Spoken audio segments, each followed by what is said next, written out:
மக்களே, நம்ம அண்ணா ஒருத்தர் சமைக்கிறாரு. என்ன சமைக்கிறாருன்னு காமிக்கிறாருங்க. இவர் தான் மாறி ப்ரோ. சுடுதண்ணியை காய வச்சு மாரி செல்வராஜ் அந்த சிக்கன்ல ஊற்றணும். சிக்கனை காமிங்க. ஆமாம், சிக்கன் ஃப்ராங்க்ஸ் இதுக்கு பேர். சாப்பிடு பண்ணி வச்சுருப்பாங்க, நம்ம அப்படியே கட் பண்ணி ரெடிமேடாக இருக்கும்.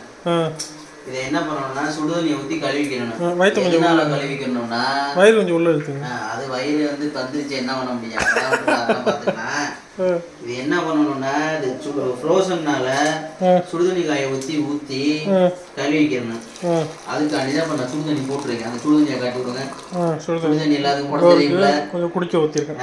வேற ஒன்றும் இல்லை. அதுக்கு அந்த கேப்ல அந்த குடிக்கிற ஊற்றிக்கிட்டாரு. அந்த நான் சுடுதண்ணி காய போட்டா எதுக்குன்னா நான் சிக்கன்ல ஊத்துறதுக்கு, அந்த ஆள் குடிக்கிறதுக்கு ஊத்துறாப்ல.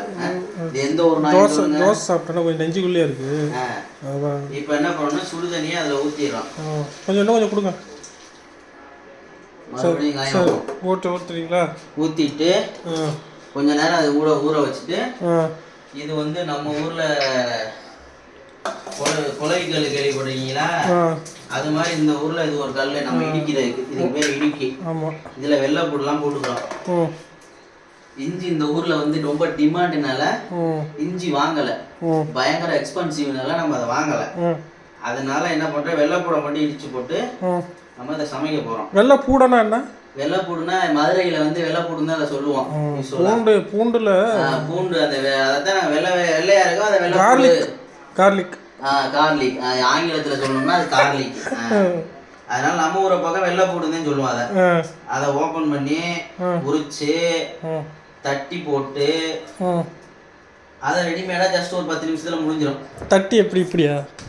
தட்டி அப்படி இல்லை, இது இந்த இருக்கு, இதுக்கு பேர் உலக்கை. இதுக்குள்ள போட்டு லொக்குன்னு இந்த வடிவேல் காமெடி மாதிரிலாம் பேசக்கூடாது. ஏன்னா காலங்காலமா அரைச்சி இப்படி தூக்கி போட்டு போயிட்டு இருக்காங்க. இதுல அழுங்காம உரலில் போட்டு மாங்கு என்று குத்த வேண்டும். சாகவில்லை என்றால் மாங்கு என்று குத்தம். அப்படித்தான். இப்ப ஏன் வெள்ளைப்பூடு வந்து கொஞ்சம் ஜீரணத்துக்கு நம்ம போடுறோம், எல்லா சமையலையும் சேர்க்கறதானே அது. அவ்வளவுதான். என்னைய வந்து வச்சு இப்ப நீ வந்து இந்த வேலை பார்த்துக்கிட்டு இருக்கப்ப அப்படித்தானே? சமையல் ஆரம்பிக்கும் போது காமிக்கிறேன். ஐயா திரும்பி வந்துட்டேன். வானொலியில் என்ன போட்டீங்க? அடுத்து கொஞ்சம் பட்டை கிராம்பு லைட்டாக தூவி விட்டு அடுத்து பட்டை மிளகா. நம்ம ஊர் ஸ்பெஷலு பட்டை மிளகா தான். பட்டை மிளகா வர மிளகாய் ஒரு 5-6 மிளகாய் கிள்ளி போட்டு என்ன பண்ணுறோன்னா வழக்கம் போல் கிள்ளி போட்டுறான். கிள்ளி போட்டு விட்டு கரெக்டாக 2 சாட்டையை போட்டு விடுங்க. ஒன்றும் பிரச்சனை இல்லை, லைட்டாக போடுறேன். இது வந்து ஆக்சுவலாக ஸ்பைசஸ்ஸு. நம்ம ஊரில் கொத்தமல்லி புதினாலாம் இருக்குல்ல, அதெல்லாம் காய வச்சு அரைச்சி வச்சுருப்பாங்க. அதை கொஞ்சம் தள்ளி விட்டு அப்புறம் என்ன பண்ணுறான், பூண்டு இருக்குது, பூண்டை போட்டு வெள்ளைப்பூடை போட்டு விட்டு லைட்டாக ஒரு கிண்டி விடுறான். கிண்டி விடுவேன். லைட்டாக ஒரு கிண்டிட்டு அவ்வளோதான். அப்புறம் இருக்கிற ஃப்ராங்க்ஸை தூக்கி வெட்டி விட்டு வச்சு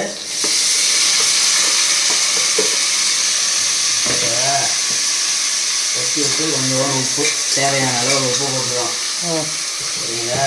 தேவையான அளவு எப்படி பார்க்கறது? தேவையான அளவு, தேவையில்லாத அளவுலாம் இங்கே கேட்கக்கூடாது. தேவையான அளவுனா தேவையான அளவுங்க. லைட்டாக, ரொம்ப இல்லை, லைட்டாக போட்டு செஃப் கடுப்பாக வராது. அவ்வளோதான். தேவையான அளவு போட்டுட்டு அப்படியே ஒரு கிண்டிக்கலாம். லோ ஃப்ளேமில் என்ன பண்ணுறேன்னா எல்லாத்தையும் மிக்ஸ் பண்ணிவிட்டு